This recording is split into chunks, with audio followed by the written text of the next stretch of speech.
This is Jesse Cramer, and you are listening to the Filighter podcast with Lambo. If I gave you an extra $10,000 right now, what would you go out and treat yourself with? I know my answers. Like everybody has those things, right? There's no shortage of interesting things that we would spend money on. Therefore, a big part of our job becomes picking and choosing and prioritizing and making the hard decisions of what not to spend money on. Because if you can't do that, you're not going to make any sort of long-term financial progress. You're just going to spend all your money.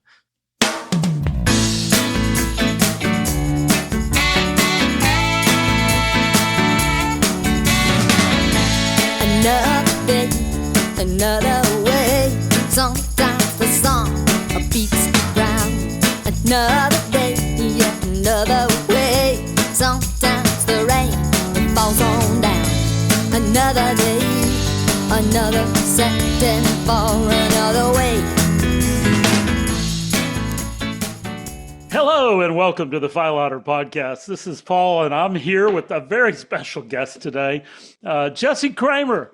Last year, I attended FinCon 25 in Portland, Oregon. Jesse and I bought this little pass that lets you get into certain places at certain times, which means we got to share breakfast a few days at a little side room there at FinCon. And through that, we had a quiet breakfast, a few comments, and got to know Jesse a little bit. And he has graciously agreed to join us here on the Filighter podcast. I'd seen an article here and there and knew who Jesse was, but I didn't know as much about him. And then during the last year or so, he has been a routine guest on the Stacking Benjamin podcast. But more important than that, I discovered, Jesse's got his own very successful podcast, as well as his own blog. And unlike the Filighter, this guy is diligent. He releases content frequently, and there's some great information in his blog as well. Most recently, I listened to a couple of his episodes, 14 risks that people encounter. And I was inspired on the first part of the episode, because he broke it into two episodes, 7 and 7, to actually go out and do some rebalancing in one of my portfolios to, and I'm glad to say, I don't know when you're going to listen to this, but the market always kind of goes up and down. It just happened to be that was before these drops. So thank you, Jesse, for that. But more importantly, congratulations on 20,000 downloads of your podcast in the month of May. That is incredible. And with that, I'll say, Jesse, welcome to the Filighter community and say hello.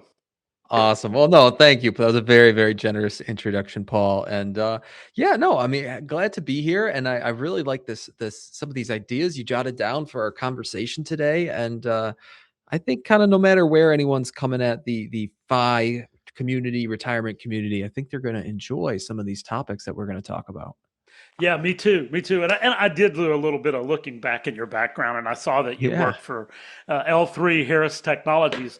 Ironically, and this is a true statement, I actually sent something into Joe at Stacking Benjamins, and they featured this on an episode. But at one point in time, I looked at my investments, and I had 132 different investments, and L3 was one of them, which I sold, by the way. But I did fine in it. But it looks like it has continued to rocket on up. And I'm like, okay, that's an interesting. Why does that look familiar when I saw it on your resume? And I'm like, okay, I used to own this stock. Crazy. Yeah, I used to own some too, for what it's worth. I think it was given to me as some sort of RSU stock option, or RSU as an employee. Right. But yeah, good, well-known company, kind of in the same vein as a Boeing, a Lockheed Martin, a Northrop Grumman. It's one of the larger aerospace and defense contractors in the United States. Absolutely. Hey, before we get started, I'm just going to remind our listeners of our disclaimer. This discussion is intended for general education purposes and entertainment, of course. It is not tax, legal, investment advice for any individual, by any individual. Paul Lambert and the Filighter podcast do not endorse Jesse Cramer or any affiliated organization. We accept no liability for any items or actions or inactions you may or may not take as a result of listening to this episode or any other posts related to Filighter's podcast or blog content. Okay, thank you. back to business, Jesse. I know that sounded like a little long disclaimer there. For what it's worth, Paul, I mean, I don't endorse myself either, so it's okay. No harm, no foul. All right, all right. Well, Jesse, your blog is called the Best Interest Blog, and your podcast is called Personal Finance for Long-Term Investors. We'll have links in the show notes for anybody that wants to learn more about Jesse, or listen to his podcast, or read his content. And I got to say, on your podcast, Jesse, there's some people that on a podcast you want to fast forward or run them at 1.5 or whatever. Yeah. You talk fast enough that I never reach for the accelerate button. I'm glad, because I have to listen to myself at 1.5, but I think that's because I know what I'm about to say, and I can't stand the sound of my own voice when it's going that slow. But I try to talk a little bit quickly into the mic. I script most things out, so I'm reading off a script, which is a little under the hood, inside baseball there. But I'm glad, Paul. I've had some listeners actually tell me before they slow me down, because sometimes I'm talking about these dense retirement topics, and they're like, "Time out, Jesse. Go slow. Go slow." Yeah, it is very content rich, which is another reason I like your podcast, because there's a time for stacking Benjamins, and then there's a time for the personal finance for long-term investors, right? They're very different structures. Correct. And I know Joe will agree with that. Humor is very important, and if it takes a little longer, it takes a little longer. But I do like the content richness of your podcast material. With that, hey, let's talk about the real purpose of this episode, and the genesis of it is, how does one start out in engineering, designing space telescopes, and end up as a financial advisor? And there's got to be some kind of path there. You're not the first STEM type guy that I know that has done this. And I said, well, at least this is a guy I know that'll actually be on a podcast episode. So I'd kind of like to kind of encapsulate all of this universe that is the Jesse path, and a little bit about how others might pursue the same kind of calling on their mindset that says, why I want to pursue this, or I'd really like to know more. So with that, kind of talk about where did this all start, and when you were deciding to go to college, what were you thinking? Yeah, I mean, I can tell you, not to go way, way, way back, but right, high school, I was a STEM kid. I was a math and science kid. I was on the Science Olympiad team, and I really enjoyed that. And it was kind of natural for me. I went to the University of Rochester, that's Rochester, New York, and majored in mechanical engineering, loved mechanical engineering, and liked it so much. In fact, I stuck around for grad school and have a master's in mechanical engineering. One of my courses in grad school led me to L3 Harris, because it was essentially a mechanical optical design course, which is exactly what you need to design a telescope system. And so that was kind of the path, and more or less, there's maybe a couple little hiccups in between there that, for the sake of good storytelling, aren't worth diving into. But it was a pretty natural series of events. I end up working at L3 Harris, and so where does the pivot happen to start getting interested in personal finance? It's probably when I'm there in my mid 20s, maybe even late 20s. I'm earning a pretty decent engineer salary, especially in upstate New York, putting money away into my 401k, which I kind of knew was a good thing to do, but didn't know much more than that. But all of a sudden, I look at my 401k statement one day, and I'm like, man, that's like the price of a new car. You know what I mean? I've got whatever. It's 25 grand. It's 30 grand in my 401k. It's enough money to give you a little bit of pause and say, I feel like I should know more about what this money is doing. What is this thing? A 2055 Fidelity Freedom Target Date Fund. What is that? Right. So that was really the genesis of my own self-education. I mean, in those early days, I stumbled upon Mr. Money Mustache. I stumbled upon Reddit and some of the subreddits for financial independence. I read the Boglehead's Guide to Investing, Burton Malkiel's book, A Random Walk Down Wall Street, like some of these fundamental foundational texts. Slowly but surely, Paul, I kind of became for lack of a better term, I came addicted to teaching myself about good finance principles. Started helping out some of my colleagues who didn't quite know as much as I knew, and was happy to share information with them and help them invest in knowledge. Fast forward to 2018, that's when I started the blog. 2021 is when I started the podcast.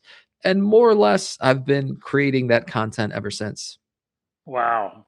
So you just got curious, right? 100%. Exactly right. You're there working and you decided to learn a little bit more about finance. What happened in the career? How long were you in the engineering Sure. role? Yeah, I was there for about 7 years, and it was I think it was like summer of 2021 is when I kind of looked in the mirror, and the blog was growing pretty well at that point. I had quite a few thousand readers of my blog, and the podcast was still in its infancy. But I just thought to myself, I really enjoy helping people figure this stuff out. I really like answering people's questions. I really like trying to just clarify things that so many people out there find unclear. And how can I do this more? Oh my, how can I do this as a profession? And so the idea Right. of becoming a financial planner was like right at the top of the list. And so I started some conversations locally here in Greater Rochester, and a couple of those conversations went really, really well. And it was right January of 2022, is literally right after New Year's, is when I officially was my first day working as a financial advisor, as it were, for a just a local kind of independently owned fiduciary firm here in Rochester. So you said a number, 2022. Yeah, yeah, We don't have to think hard, but if I remember right, that wasn't a really good year in the markets. correct, correct. That's right. And it was a very interesting first year because I mean, at the time, it's like I was starting from scratch, and I was literally starting at zero. I don't have any clients. I just changed careers, but there I am trying to, do what I can to educate people and slowly but surely find people who might want to become my clients.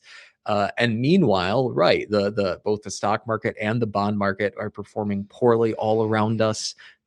Someone might have become my client in the summer of 2022, and you fast forward 3 months, and their accounts already down, 8% from where they started working with me. And yeah, so it was an interesting, I don't want to call it a trial by fire, but it was a very interesting atmosphere for me to dip my toe and have that initial exposure into that world. Because it's just, you realize that a big part of any advisor's job needs to be calming down nervous clients, right? Because it's very The understandable, not. emotions, right? Yeah, 100%, Paul. I mean, not the average American citizen is so thinks so much differently about investments than maybe you or I do, or maybe than our listeners do. A quick aside, something I've noticed with my audience, I'm sure it's the same with your audience, is that we have self-selected to be here to learn more about financial planning. We have self-selected to be in the FIRE community. We simply know more than the average American knows about this stuff. And it's been beaten into our heads like, stay the course. Like, oh, markets are down. That's fine. This is all normal. Well, a lot of people don't think that way. So, yeah, it was a very cool first year, even though it meant that, yeah, some clients were really worried or there were some really hard conversations. It was a very good training ground for me.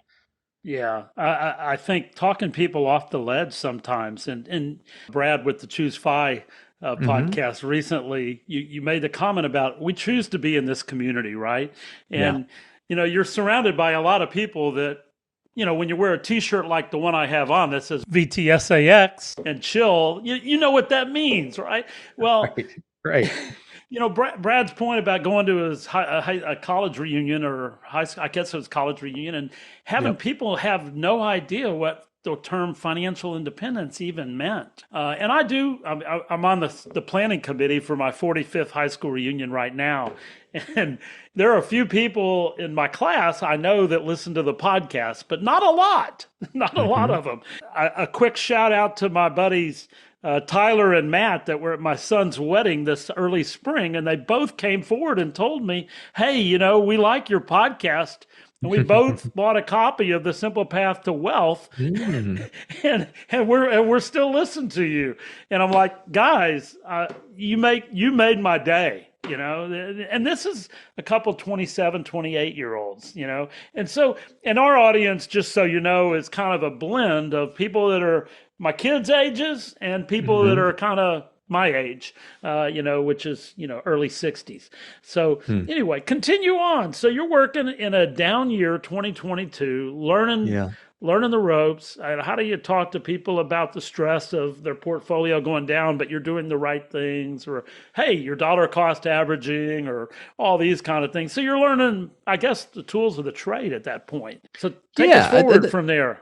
Yeah, I mean that's totally fair, and right. It's just it's such a cool. I just love the career because it's so interesting to learn how different people view money, how different people think about their jobs, how different people think about retirement, the different emotions that people feel when their portfolios are up or down.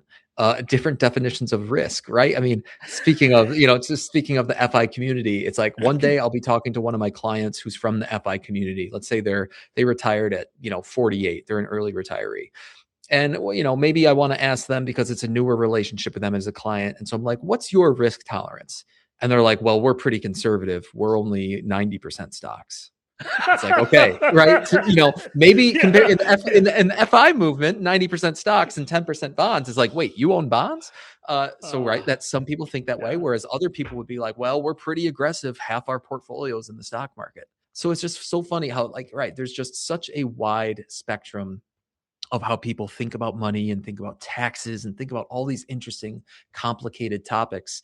One thing it makes me realize is that when I'm doing my job really poorly, it might be because I'm talking too much. And when I'm doing my job really well, it's that I'm asking good questions and listening and Listening. probing. Because correct.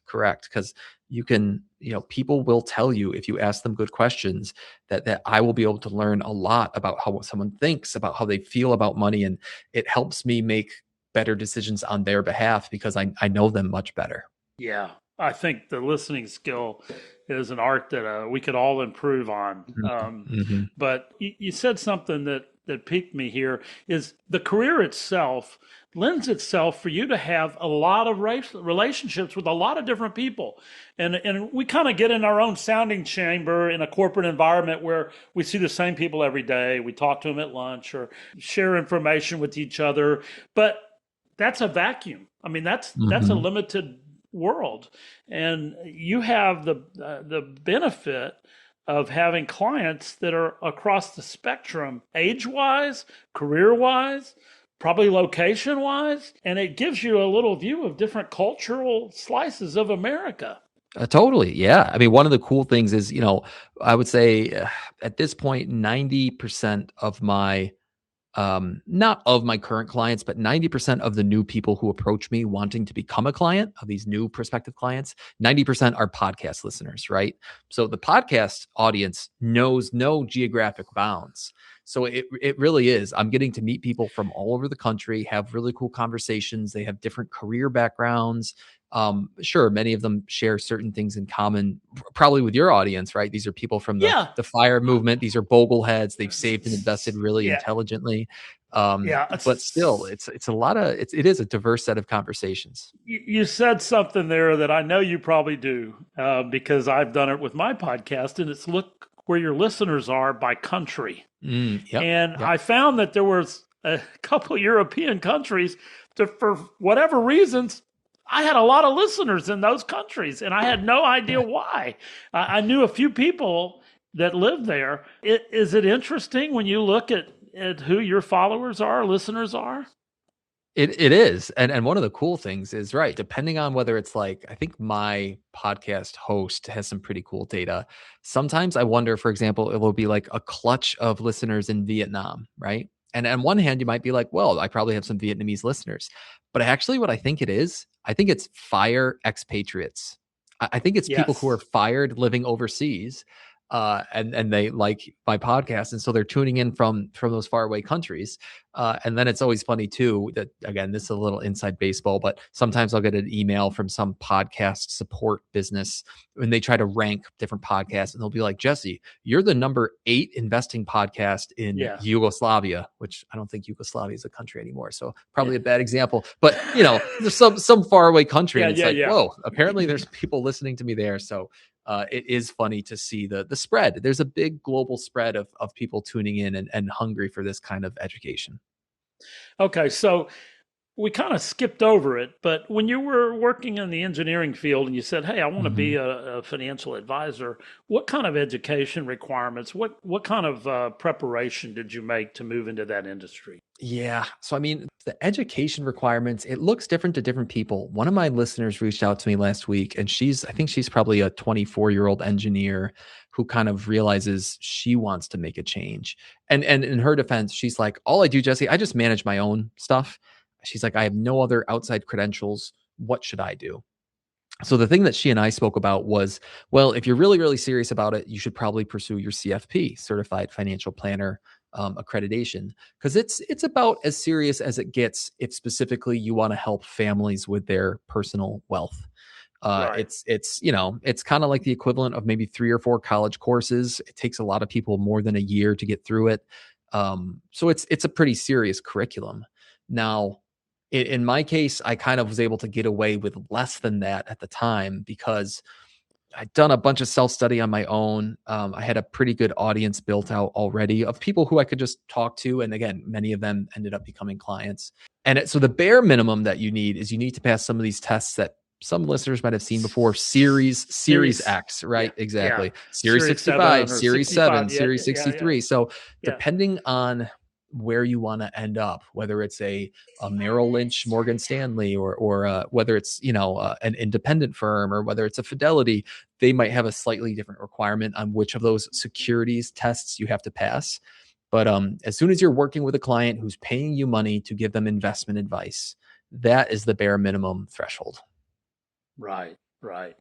Okay, so there's some good ideas there for somebody in the audience that may want to pursue this direction. Is yeah, you don't just walk in the door and say I want to be a financial advisor. You got to, Um, and we as customers want you to have some knowledge, right? correct, and that's exactly. I mean, we can. I mean, I'm an open book and happy to talk more about this, Paul, because I bet you might have some good questions. But the funny thing is, some places out there would allow you to walk in the door with little experience and become a financial advisor. And then you say, well, like Wow. what skills would you bring? And the answer there would be either a very deep Rolodex, a very deep personal network of wealthy people, or a very strong sales skill set. And just something like, I don't consider myself a sales guy. I consider myself a practitioner and an educator. And it works just fine for me. But just looking around the industry, I mean, there's some people I know here just in my local area who are infinitely more successful than me. And it's not because they are, a walking encyclopedia of tax knowledge. It's because, they grew up at the country club and they know everybody there and they're good at sales.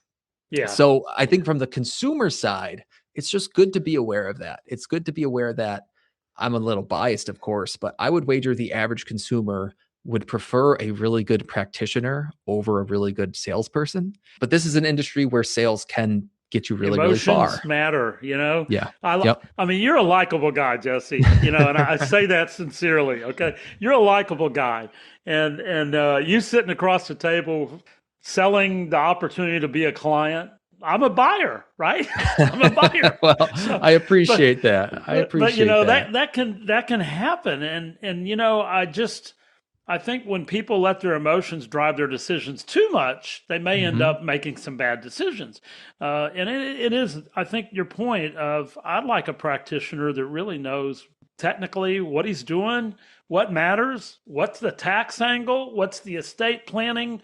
Is my client working with an estate tax guy since Mhm. he's got significant assets, or is he somebody that just needs to figure out how to pay for college for his kids? There's a lot of different things to know about. And then when you talk about a financial plan, talk to us a little bit about when you're working with a family or a client, Mhm. kind of what should they expect from a financial advisor? And other than just the pure money stuff, is there other things that you spend time with your clients on in the routine of annually, monthly, once a year, things that you do? Yeah. Yeah. Well, I mean, the way I think about it is what should a client expect of working with a financial advisor, a financial planner? It more or less comes down to a person who can answer, or at least can start to answer just about any financially tangential question in your life. So, I think the average American thinks financial advisor means a person who picks stocks, a person who invests my money, or something like that. Yeah. And that's just, that's really is just one of a few dozen, maybe a few dozen is too many, but it's, certainly more than 10, 15, 20 unique kind of value adds that we bring to someone's life. And when I say financial plan, even that is a kind of relatively generic term. But the whole point is, here you are, Paul, and you've got a lot of different moving pieces in your financial ecosystem. And it Right. depends on your age, of course, but Right. Right. there's the money you're getting from your W-2 job. There's the benefits. There's the retirement accounts. There's saving for your kids' college. Once retirement comes around, there's healthcare questions, social security questions. Should you have life insurance? Should you have property casualty insurance? Estate planning, tax planning, all these different things. And the idea is that, we have these systems in place that allows us to start with a client who we know nothing about, over the course of a few meetings, gather all this information and start to say, okay, based on what you've told me, based on your unique goals, right? Some people want to retire at 50. Some people want to work until they're 70. Some people want to leave their kids $5 million, and some people want their last check to bounce. So Right. based on your Die with personal goals, zero, and die with yeah, yeah. zero. Exactly. It's like, let me build a roadmap for you of really well-researched answers so that you can confidently make decisions with your money about how to get from today to that goal of yours that you want to get to in the long run. Right. Right. That right there, I think, is what clients should expect from working with a financial planner. You mentioned something about earlier about somebody that thought they were conservative. They only had 90% in stocks. Back when the 401ks plans were just kind of getting rolling, and they always had these once a year communication meetings and stuff like that. But there was nobody there saying, "Hey, you're 25 years old. Put everything in the stock index fund, baby. Let it ride." And so what do? You put 20% in this bond fund, and 20% in international, and 20% in US, and 20% in this other bond fund. And, at the end of the day, I mean, because that's what I personally did. Mm-hmm. Not the brightest idea. Hindsight's always 2020. But what I found is I took way too little risk in my long-term money than I should have. Now, I know better, and my kids all know better, and the market in general, there's information that people can get their hands on.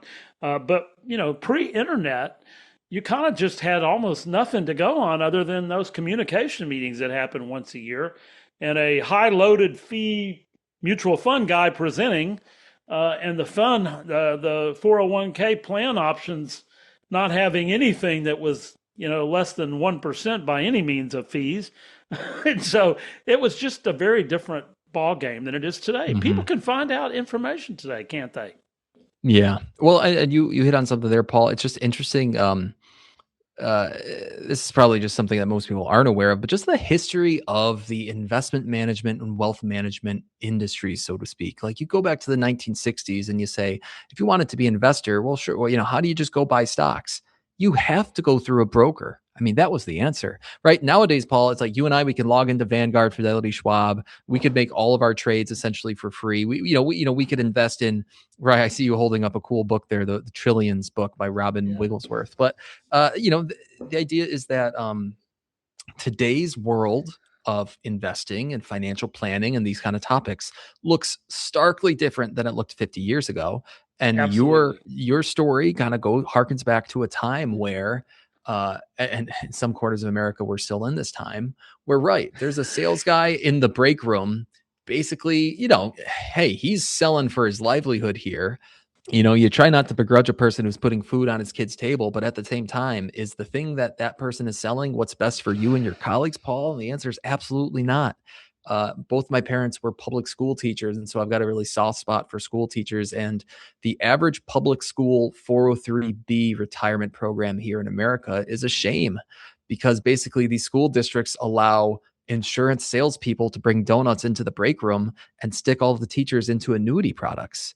It is Yeah. not what's best for the teachers. The teachers already have pensions. They already have wonderful pensions and Social Security. They don't need more fixed income. Yeah. And yet, why annuities? Because annuities have the largest commissions on them. So some corners of the world are still are still suffering from some of the problems that you alluded to in your past. But at the same time, there's been a lot of progress in the industry, whether it's lower cost investing or just lower cost wealth management, flat fee, hourly, fiduciary, the whole thing. There's been a lot of progress too.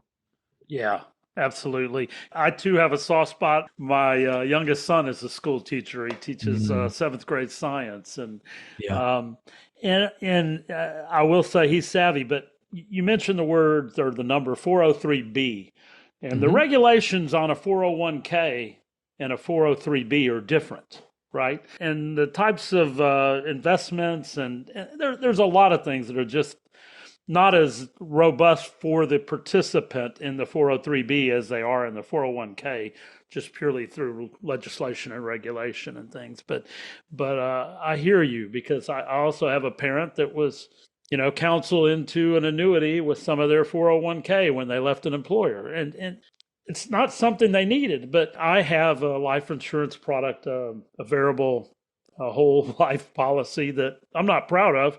30, 31 years old, 32 years old, and you got two little kids, and one of your kids at daycare's dad is a life insurance sales guy. He comes over a few nights, print out the big binder, and all that kind of stuff. But I will say, at least it's a quality life insurance company, and I did buy term as well, Hmm. and I have some through the AICPA as a retired CPA. But if you don't know, and I put it at two ends of the spectrum. You got the young, call it the young teacher or employee that just doesn't know much about financial education on personal finance. And then you got the elderly that can be strongly persuaded if you don't have ethics, right? Mm-hmm. And that one just really rubs me the wrong way, is seeing people that have a lower, one of your episodes you talk about the what is the term for that risk you used, cognition risk. Yeah, cognitive decline risk. Yeah, yeah. Yeah. And those are not the people that need to be making big changes in their financial planning. Well, correct.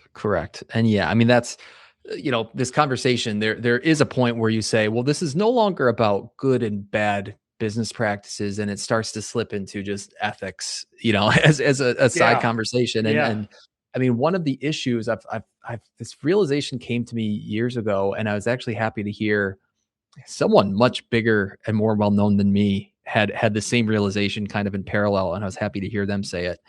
There is this unfortunate fact that the world of I'm just trying to think of another instance where most of the world and most of our economy is 1 or 2 degrees removed from money itself. It's like, well, what are you selling? I'm selling appliances, right? And so I'm 1 degree of moved away from money. The thing I'm selling is a washing machine or whatever. Okay, well, in this industry, you are selling money, for lack of a better term, right? Like money is right there. It is on the surface. You're swimming in the topic of money. And unfortunately, that does at time attract people who they want to do something to easily get more of that money or take advantage of others around the money. And that is, I mean, there is a reason why, one of my favorite articles that I will talk to prospective clients about, Wall Street Journal, Jason Zweig, the 19 questions you ought Yeah. to ask a financial advisor. I mean, Right. there's a reason why there are some, and his list of questions is really good. And a lot of those questions simply have to do with sound investing principles, sound client facing practices that are beneficial for the client. Because yeah, at times there's a little bit of this Wild West aspect that clients ought to be aware of. Absolutely, absolutely. Just using the annuity as an example, when you sell a client, and I'm not saying you sell annuities, I don't know if you do or not, but if someone sells an annuity to a client, there's a very large commission, front-ended Correct. commission that person receives, and there may actually be follow-ons as they go through it, that trails. Yeah. At one of my in-laws' funerals, and this is the kind of guy you're talking about, a financial advisor approaches my wife about her passed away dad's account and wants to know if they can move it back. And I'm like, you got to be kidding me. We're It's a good time here. and place for that conversation, We're isn't it? here at visitation at a funeral home, and this guy makes a comment, and he didn't exactly say all of that, but he said enough that Yeah. that's what he meant, right? Right. And Right. Right. it just Shameless. killed me. Yeah, Shameless. yeah. Anyway, so let's move on because man, we don't want to go down that road any further because you can see the veins starting to come out. Anyway, so hey, Jesse, we're limited on time today, so we've already used 40 minutes of our 60 minutes on the first half. So we're going to break into high speed, fast break, full court press for the last part of the show today. So, what I want to do kind of here in the last half of our discussion is really kind of talk about 4 or 5 kind of areas in life Mhm. and Mhm. and really kind of hit on what's the most common stuff you see. So we'll start off with a 20 or 30-year-old personal finance situation. What's the most important habit to either get in place or to start doing or get on the right foot on your early saving, investing, retirement savings type process? What's the first best step? Yeah, I mean, it's supremely boring. It's supremely boring. But yeah, if someone early on when you're just getting started, if you're not aware of the money that's coming in and out of your life, you have a problem. Now, the money that's coming into your life is usually very, very easy. What's your salary? What do your Yeah. paychecks look like, right? Most of us have a feeling of that. So really what it is, it's the money that's going out of your life. And the money that's going out of your life is a little bit like the calories you eat, right? There's some really good studies that show that the average person vastly underestimates their caloric intake. Probably ate 2,500 I don't know calories what you're yesterday. talking about, Right, Jesse. exactly. Actually, right. Most of us underestimate, and spending is similar. A lot of times people would say, like, yeah, I bet you I spent, I don't know, $5,000 last month. Actually, it was 6,300. And that $1,300 difference really adds up. So you really want to Yes. monitor your spending. And then in a perfect world, right, maybe you're saving 8 or 10 or 15 or even 20% of your money, and you're investing it in a broad, low cost index fund type investment, thinking for the long run. Like if you get those things right, you are well on your way, very well on your way.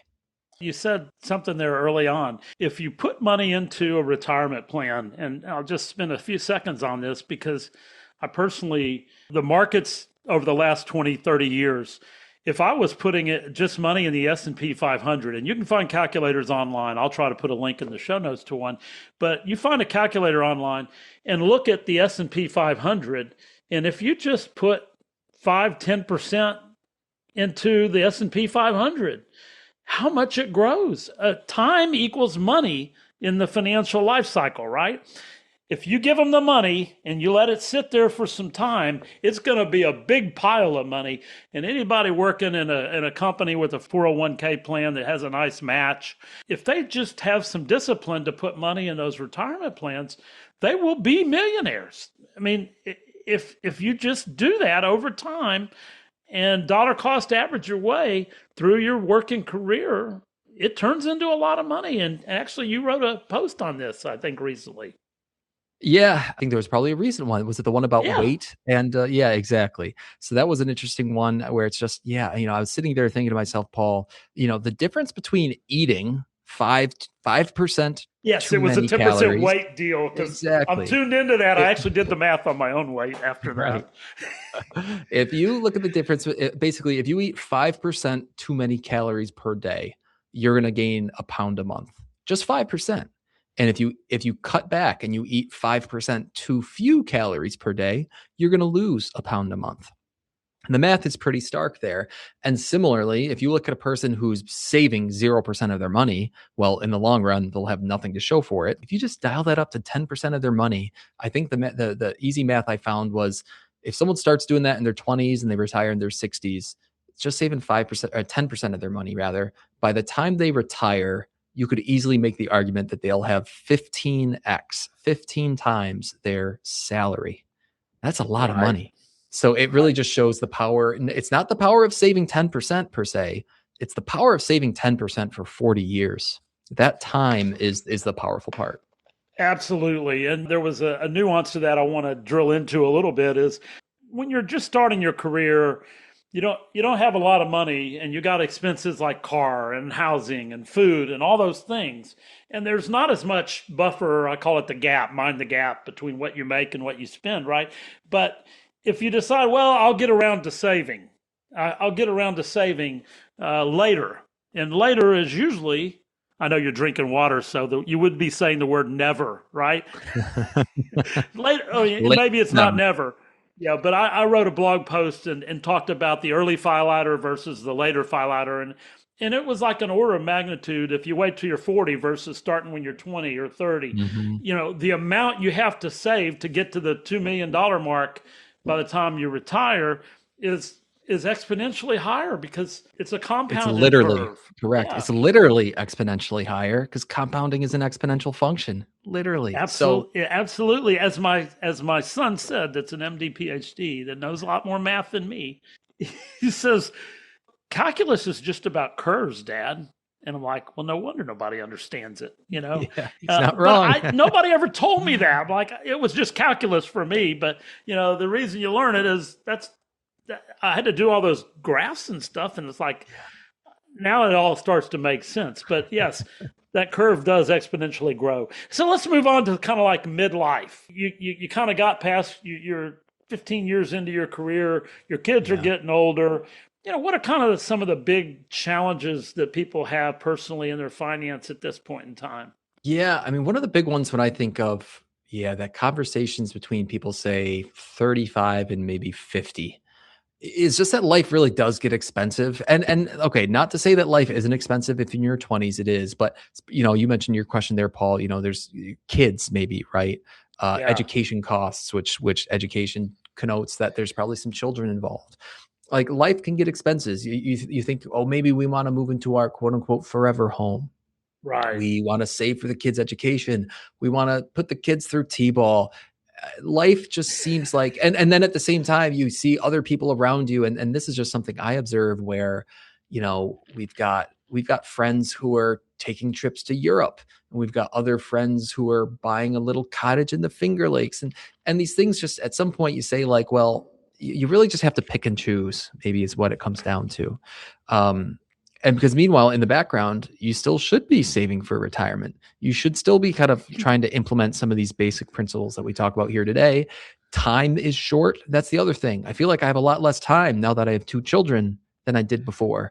So do I And have the those time kids to are do the growing fast too, and it Yeah, makes you realize how exactly. quickly time goes by. As a newbie in the grandparent world, I've got an 18, 19-month old and a 1 month old grandson, and these kids grow up fast. Also, you feel like when you're on my end where you can see the horizon with the train way out there, it's like you only have this much time left. Mm, mhm, And it mhm. goes by fast. But you're right, and I have three kids, and education costs obviously they've continued to go up, like medical costs, but it is crazy. And there are some things people can do to kind of get through that midlife, if their salary allows and their lifestyle is kind of kept in check. And one thing we did was we paid our house off early, and that Mm, allowed us to spend that money and income to help pay for college. And so it wasn't as hard on us from a liquidity point of view. But financial advisors can kind of help you look at the sources and the means, and some people call it a three-legged stool where you borrow a third, you pay for a third, kid makes sure. money for the other third. Is that Okay, right? Yeah. okay. I'm not sure. I'm not sure of that one. Is that for college Yeah, tuition? Is yeah, that what there you're is saying? there is something like that, Interesting. and I will Yeah, say all I like three of that. my kids did work in college and Yep. Yep. contributed to their front pocket money is what I would call it. Um, but yes, I did. It wasn't something I pushed on them, but I'm so glad that they that they did have some desire to do that kind of stuff as well as go to school. And we joking aside, the one that's an MD PhD went to a private school, and my other two went to public school. Mhm. You might want to guess what public school they might have gone to. Could have been Texas A&M University, where their mom and dad went. Go Um, Aggies. Go Aggies! Yes, you got it, buddy. But we had one of those. You have to make decisions as a parent when you're sitting down and you're looking at your own retirement and your own finances, and you're looking at two options, and one costs twice as much as the other. It's not a little Yeah. more, Yeah. it's twice as much. And my family probably won't like me sharing this story, but so we decided we need a kitchen table meeting with our son, my wife and I. And we sat down and said, hey, this is going to be an expensive proposition. But he went to a really, really good school in sciences in the medical center in Houston, Rice University.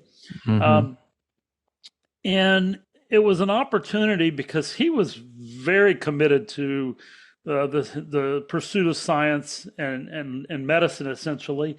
And he had an idea of what he wanted to do. And we had that meeting at the kitchen table and said, we're on for this, but medical school's on you if we go this route. And he embraced that. And he found a way, and he got into a very, very important program, medical scientist training program, which is great, I think, in this country, that helps develop American scientists.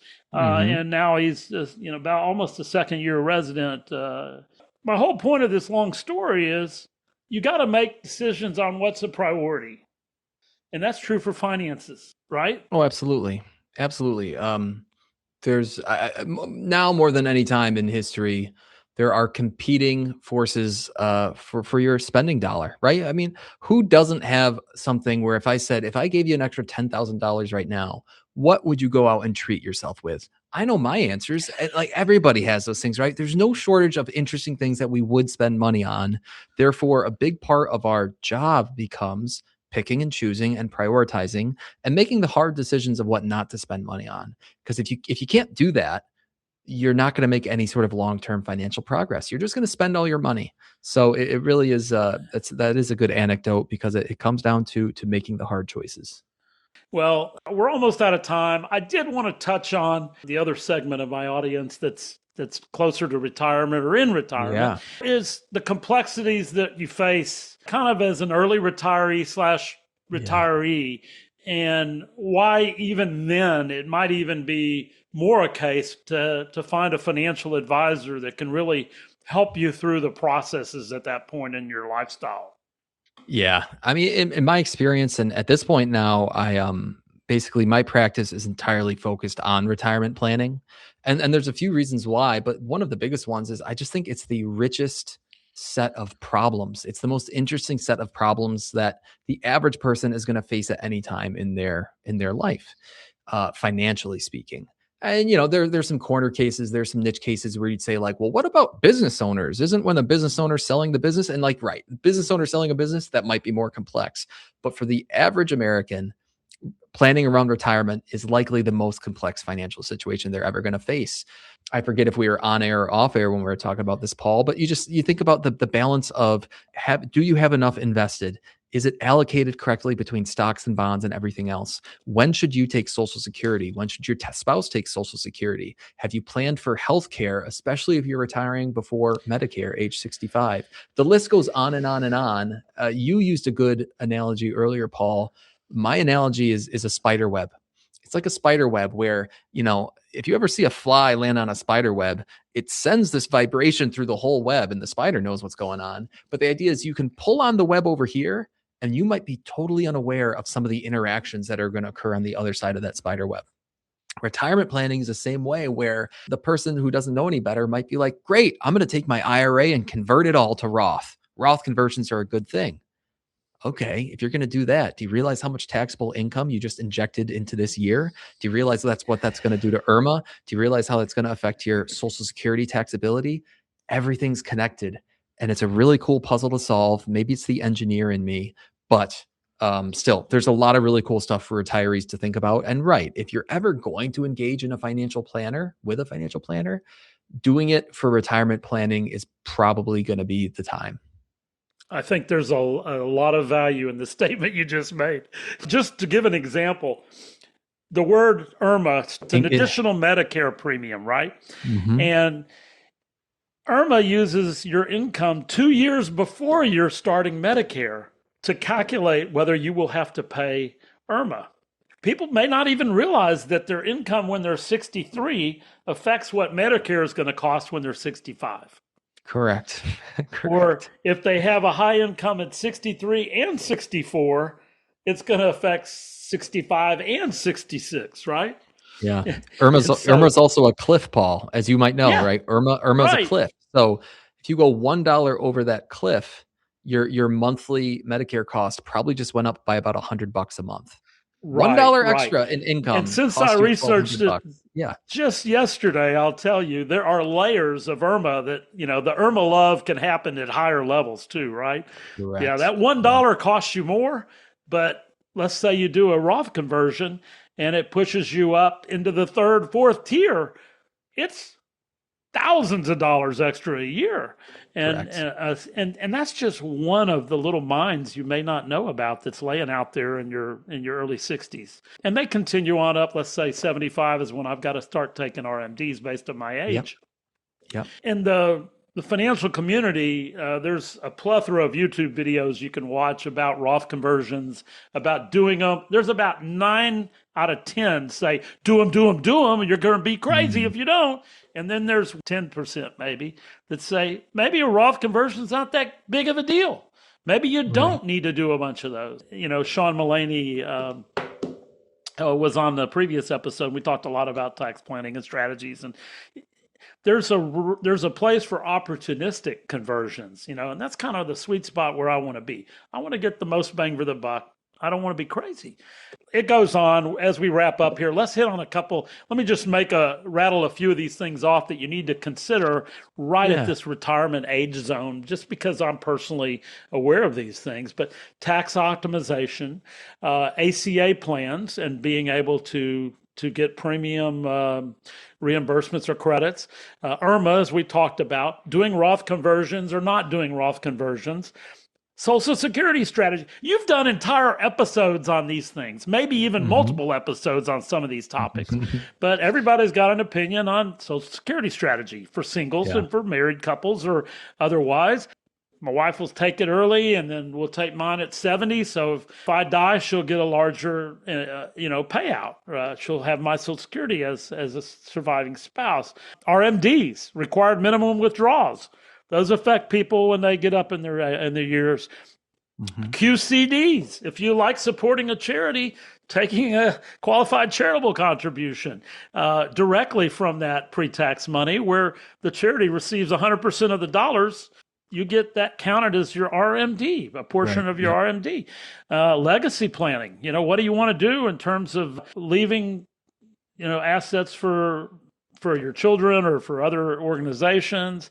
And then, you mentioned it briefly, healthcare, long-term expectations on your healthcare. Are you going to fund your healthcare, and whether you're going to try to buy a policy or just utilize your own assets, or Medicaid or Medicare, or what is going to be your approach? So all those things kind of impact you at this phase in life. And learning more, to me, educating yourself, finding an advisor that'll take the time and answer your questions, and really kind of has as Dave Ramsey says, the heart of a servant. Hey, how can I help you? How can I educate you? Because I want you comfortable with this decision, and I want you to understand why it's a good decision for you. Absolutely. And I would guess that you spend a lot of your dialogue with your clients really talking through the issues more so than making the decision.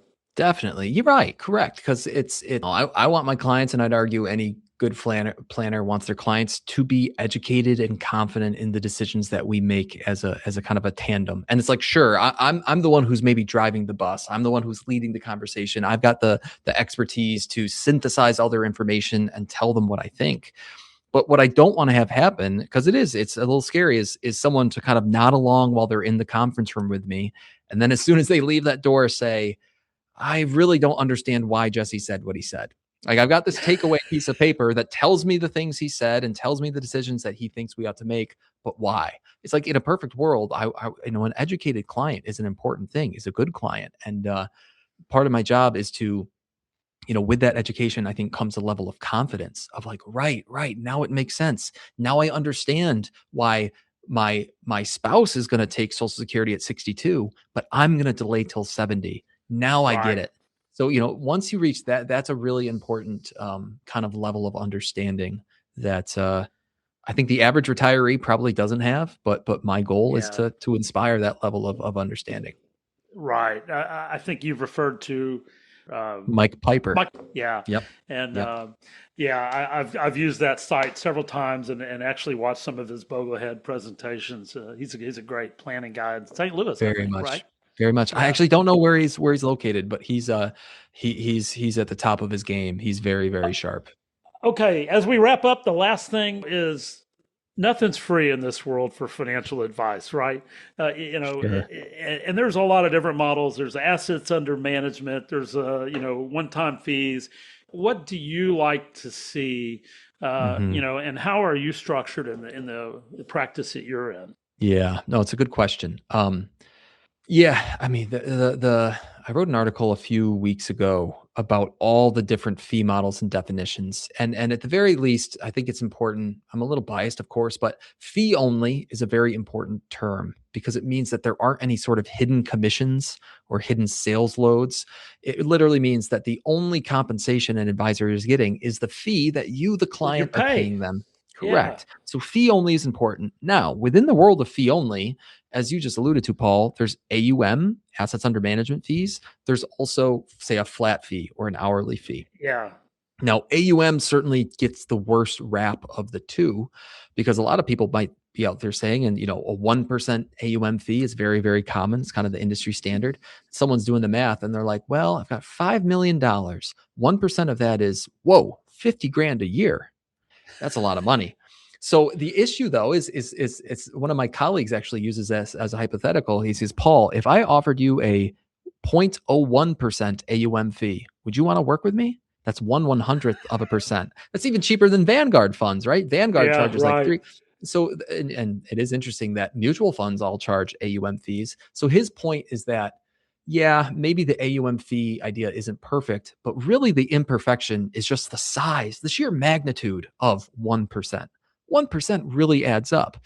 Right. So in my heart of heart, Paul, like the way I'm trying to approach it right now is I recognize that a lot of the financial planning advice I give ought to be charged in a flat fee manner because you're paying for my time and my expertise. It's almost the way an attorney or maybe like an accountant might charge a Right. project. Right. It's going to take me 20 hours of time. I'm going to charge an hourly rate in my head. I do some multiplication, boom, $8,000 or whatever the number Yeah. is. But if someone does want me to actually manage their portfolio, I mean, listen, I've got costs of running my business. Some of those costs genuinely scale with the size of the portfolio, with the risk I Right. have to take, with the obligation I owe you. And somewhere in maybe the 25, 30, 40 basis point range, meaning 0.25%, Yeah. 0.3%. Like that's what Betterment charges, I think is 0.3%. And the reason why is because yeah, there's some costs of doing business. We're in business ourselves. We have a little bit of a Right. profit margin in there. So long-winded way of saying that if somebody wants to hand me the full Monty, like here you go, Jesse, Yeah. here's everything, be my advisor. Like in my head, there's a sizable flat fee portion that I think a lot of the FI community finds really, really fair.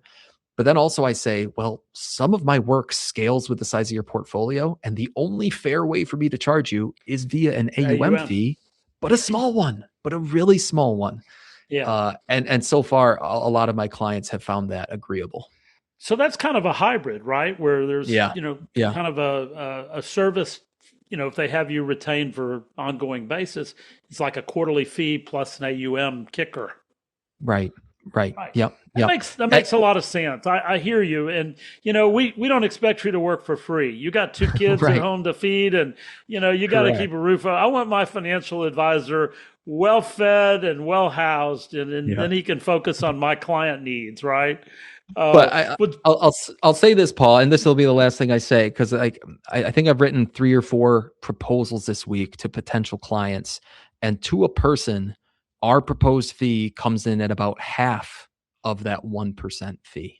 wow. Meaning Okay. it's very possible to do excellent work for clients and not charge them a gigantic fee. Yeah.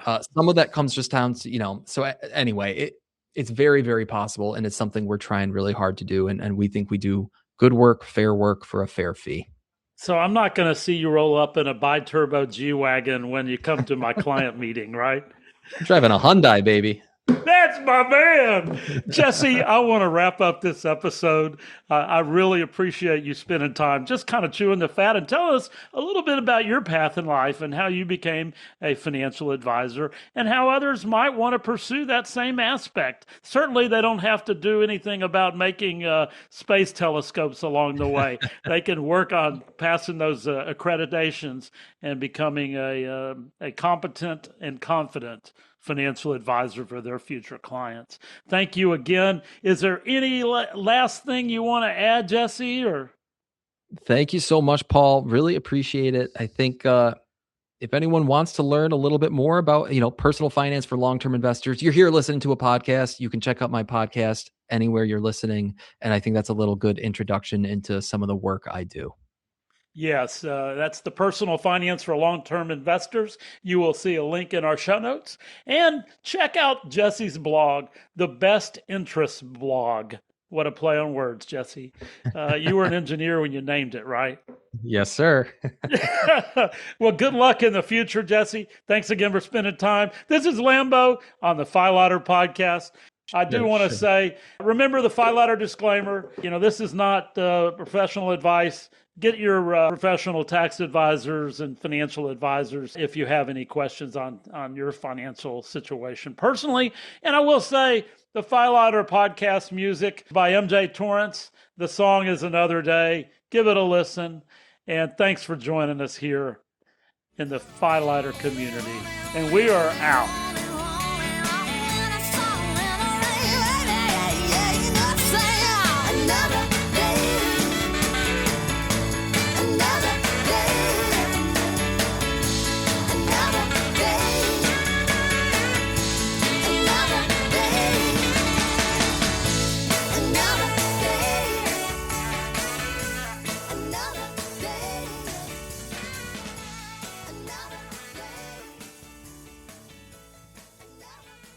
This episode was recorded June 11th, 2026, and edited here at the Filighter Studio in College Station, Texas.